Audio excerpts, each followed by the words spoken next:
Jadi ini kombinasi lapangan, kebijakan, dan koordinasi. Ini penting, karena sekjen itu butuh orang yang ngerti operasional, mengerti kebijakan, dan bisa menyatukan semuanya. Tapi saya nggak tahu nih, Pak Robert kan kelihatannya serius banget. Kalau rapat bisa ketawa-ketawa nggak? Siapa? Nanti kita kalau rapat bawa kalkulator semua, serius sama dia. Siapa?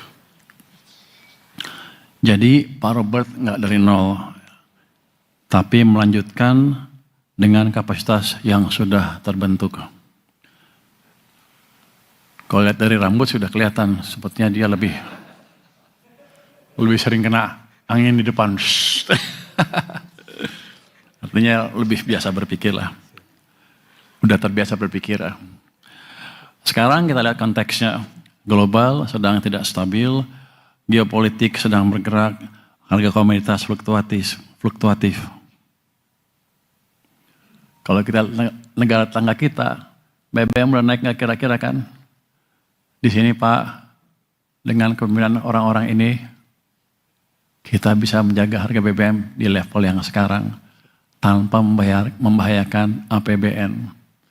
Jadi tim kita tuh jago, cuman di luar masih kurang dihargai ya. Kita masih kampanye tuh. Kita jago dibanding negara-negara tetangga kita. Berarti timnya bagus sekali di sini. Dan pada waktu harga BBM naik ke level yang tinggi itu, saya diundang ke Kertanegara.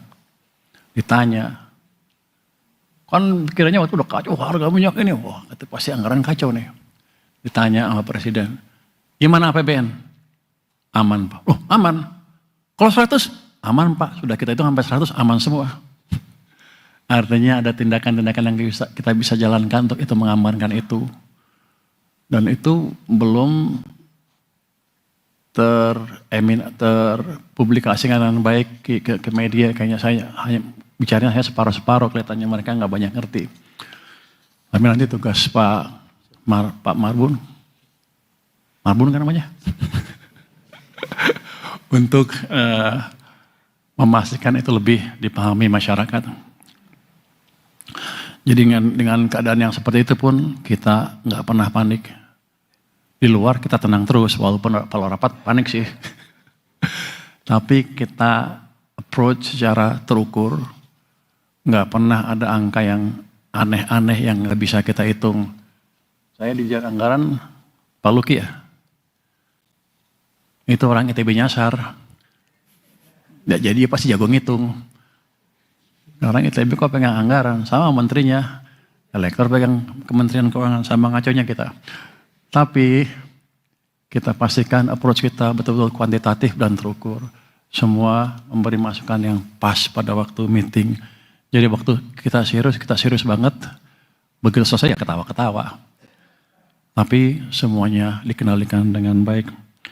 Kita pegang prinsip disiplin fiskal, kredibilitas APBN. Itu yang kita pegang mati-matian selama ini. Selama paling enggak 6 bulan terakhir ya. Karena orang-orang di luar udah lihat nih, Purboyong mau bikin kesalahan apa katanya. Pasti tembus 3%. Tahunnya tahun lalu pun di bawah 3% kan. Kita publish berapa? 2,92. Aktualnya nanti di bawah itu lagi. Jadi kita jago juga rupanya. Dengan defisit di bawah 3%, tapi kita semua nih, kerja semua bisa membalik arah ekonomi ke arah yang lebih baik. Triwulan keempat tahun lalu, saya yakin triwulan pertama ini juga tumbuhnya lebih bagus lagi. Berapa Pak Febrio? Ya, kalau cuma 5,5 loh. Berarti lu salah dong. Lu kan bilang Anda bilang 5,7 kan? Hah? Di luar bilang 5,7. Kalau ada di atas 5,5 lu potong bonus ya. Enggak. Jadi dengan kebijakan yang pas, dengan diskusi yang terus menerus, kondisi fondasi kita amat kuat. Itu yang bikin Pak Presiden agak senang. Gimana? Menteri Keuangan? Aman Pak. Kalau naik sini? Aman Pak. Kalau naik situ? Aman Pak. Dia mikir, kok dia ngomongnya aman terus? Jangan-jangan dia ngitung. Kita bukan ABS ya. Kita semua terhitung, semua kita hitung dengan baik. Nggak ada yang main-main. Untuk pertumbuhan ekonomi, saya bukan mengandalkan fiskal aja tuh.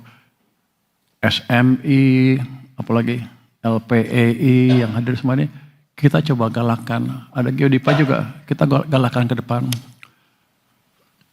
Bahkan si PT SMI saya suruh hitung, kalau bikin sekolah terintegrasi, gimana? Biayanya seperti apa? Bisa nggak kita bikin mendahului Pedanka, Dikti, Ristek Dikti. Jadi kita udah punya model seperti itu, kalau kepepet.